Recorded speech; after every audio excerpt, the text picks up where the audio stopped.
كل الأندية دلوقتي مرتاحة بسبب التوقف الدولي إلا النادي الأهلي. ملفات مهمة جدا خلال الأيام اللي جاية، الكل فاكرها إجازة واستعداد، والأهلي عنده معركة طاحنة أولها معركة قوائم الراحلين عن الفريق. ترب دلوقتي عنده قائمة كبيرة جدا بيحاول يصفي منها مين اللي هيمشي مين اللي هيقعد. فتفتكر إيه هي القائمة دي؟ تعالى بقى وإحنا نقولها لك. في الوقت الحالي في لعيبة مش هيبقى ليهم زي ما بنقول كده قيمة في القايمة، يعني من الآخر واخدين مكان على الفاضي. ترب بيفكر إن هو يمشيهم ويصعد بدلهم لعيبة ناشئين يتدربوا مع الفريق الأول، لأن اللعيبة دي أصلا بتتدرب بدون أي فايدة أو دخول لقائمة المباريات. زي مين؟ حمزة علاء واحد منهم، لكن حمزة مش هيتباع. حمزة يا دوبك هيطلع إعارة ويرجع مرة تانية للنادي الأهلي، وده بسبب إنهم شايفين إن في حراس مميزين، وإن عودة حمزة علاء على فكرة فتحت أبواب كتيرة جدا للتساؤل.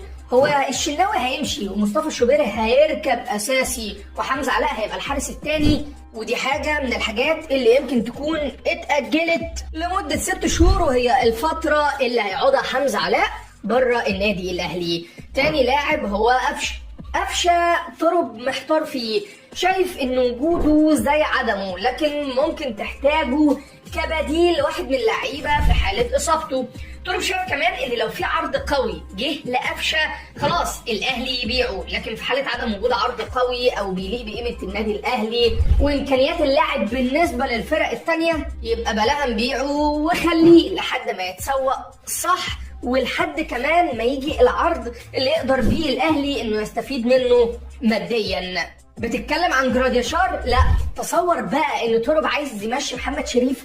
ايوه زي ما سمعت كده، ترب عايز يمشي محمد شريف باسرع وقت ممكن، شايف ان هو بيضيع كتير، معدلات اضاعته كمان الغريبه بيصادفها ان هو مش مركز مش متارجت على الجون، ودي يمكن واحده من المشاكل الكبيره اللي بتواجه هجوم النادي الاهلي. فعدم وجود جراديشار اللي الناس كلها كانت ضده وعايزه تمشيه، الاهلي بيبقى فاقد للفعاليه الهجوميه، وده ظهر جدا جدا في ماتش الجيش الملكي.